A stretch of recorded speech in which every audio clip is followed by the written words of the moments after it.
So today, we're going to break down a critical OSHA rule that operates on a razor-thin margin. I mean, we're talking about a situation where every single second can literally be the difference between life and death.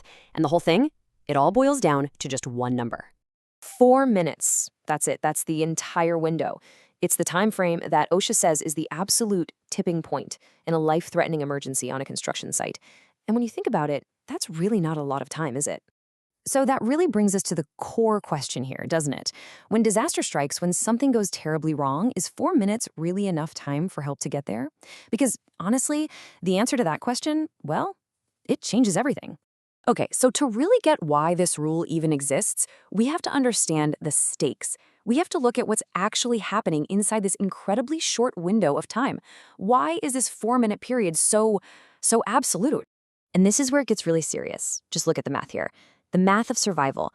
We're talking about a 7 to 10% drop in the chance of survival for every single minute that passes without CPR. So by the time you even hit that 4-minute mark, someone's chances have already, well, they've plummeted.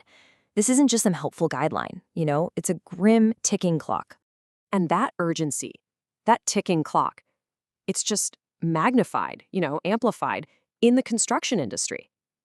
I mean, this is a field where high-stakes risks are just, well, they're part of the daily grind. The potential for a really severe injury is just always there. First up, you've got falls.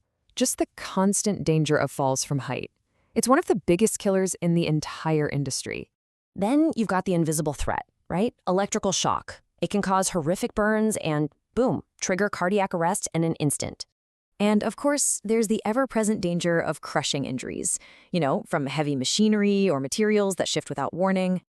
And finally, you have those traumatic injuries, the ones that lead to severe bleeding, where stopping that blood loss within minutes is absolutely everything.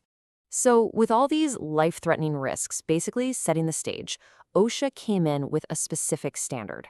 It was designed to do one thing: fight that ticking clock. So let's actually look at the rule itself. It's 29 CFR 1926.50C. Okay, so the key phrase here, the one that everything hinges on, is reasonably accessible. And OSHA is super specific about what this means. It boils down to this: can professional help get to an injured worker in 3 to 4 minutes? If the answer is no, and let's be real, on remote sites, big highway projects, or even just massive job sites, the answer is often no, then the employer has to have a person trained in first aid right there on site. No exceptions. So what does it actually mean to be trained? Come on.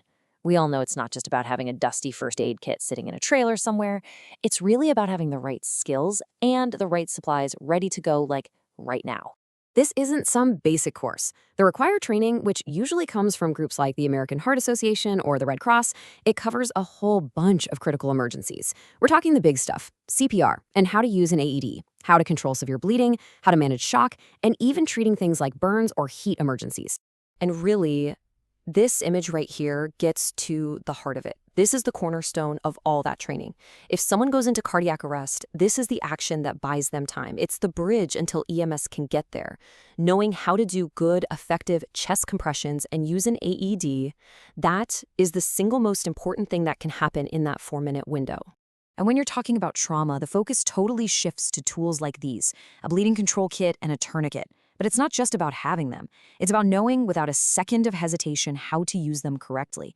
I mean, these aren't just things in a box, right? They're life-saving tools. But, and this is a big but, only if they're in the hands of someone who actually knows what they're doing under extreme pressure. Which brings us to a really important point. This whole thing, it's not just one person's job.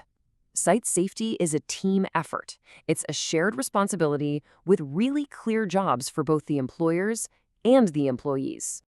Let's break down who does what. Okay, employers, they're on the hook for figuring out that EMS response time. They have to provide the trained people if they're needed, and they have to supply all the right gear. Now, on the flip side, employees have their part to play. They have a duty to report injuries right away, to know the emergency plan for the site, and to actually show up and participate in the training. See, it's a partnership. But what happens when that partnership falls apart? To really see what's at stake here, let's look at a real-world case, a story of a tragedy that was completely preventable. The whole story is right here, in the timeline. At minute 0, a worker collapses. cardiac arrest.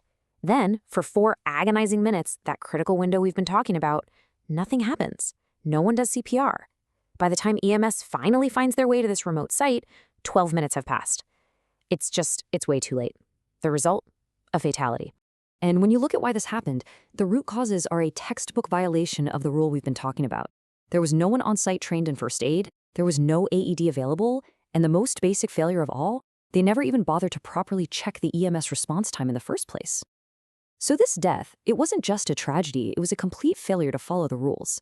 So all of this leaves us with one last, really crucial question. And this isn't about some hypothetical situation or a rule buried in a book. This is about you looking at your own workplace, right now, today. Is your site, are you truly ready for the first 4 minutes?